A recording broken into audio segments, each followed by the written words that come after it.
India and Indonesia are on the verge of a major defense breakthrough as they finalize a deal for the BrahMos supersonic cruise missile. This agreement, propelled by Jakarta's strategic needs and India's ambitions as a global arms supplier, represents more than a simple arms transfer. It's a multi-pronged response to Indonesia's evolving security environment in the Indo-Pacific, particularly the escalating threat dynamics in the strategic Natuna Sea. Indonesia, the world's largest archipelagic state, sits at the crossroads of international maritime trade and a region increasingly marked by rising rivalries, mainly due to China's aggressive activity in the South China Sea.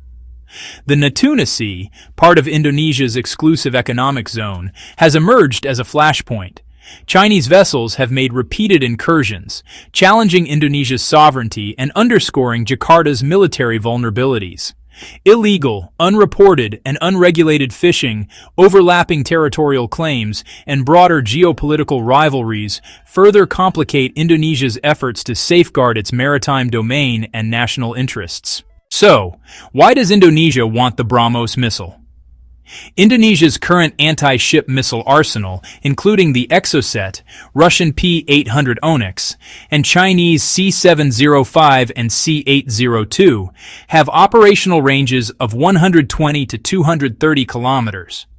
In contrast, the BrahMos missile, developed jointly by India and Russia, boasts unmatched features: a range of up to 290 kilometers for export variants, supersonic speed exceeding Mach 2.8, the ability to be launched from land, sea, or air, and precision strike capability against both sea and land targets.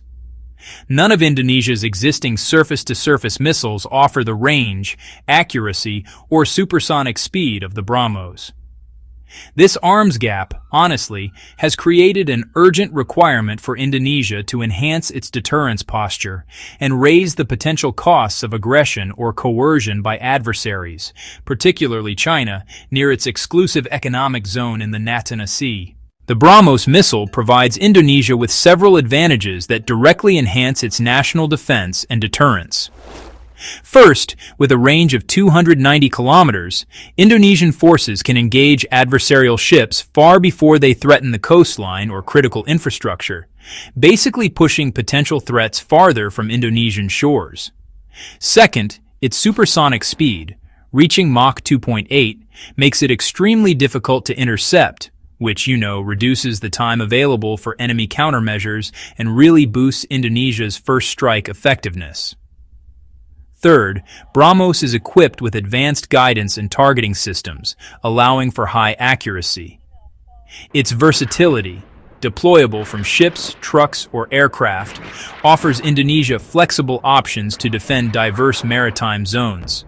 And finally, the mere presence of BrahMos batteries signals to potential adversaries, particularly China, that Indonesia now possesses a credible and sophisticated means of inflicting substantial damage on hostile naval assets. This, in turn, shifts the strategic calculus, raising the threshold for numbers or daring needed to challenge Indonesia's asserted maritime boundaries.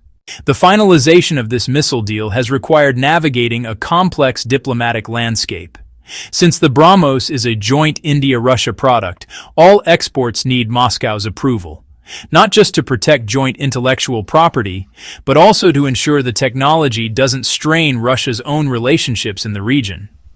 Additionally, Indonesia, wary of antagonizing China and mindful of the U.S. CAATSA sanctions regime, has balanced its procurement choices carefully.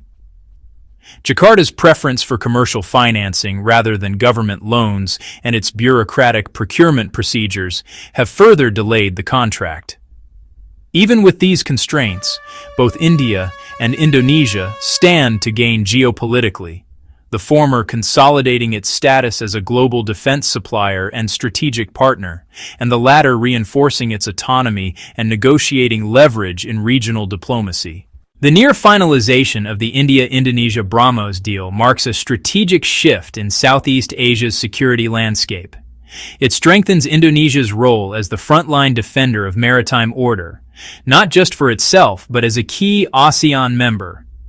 It complicates the strategic choices of adversaries operating near the Natuna Sea, and reinforces legal, operational, and technological measures to defend maritime sovereignty.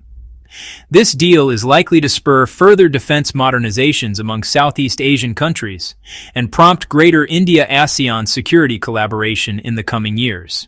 Thank you for watching. If you found the video insightful, hit the like button and subscribe, and I will see you in the next video.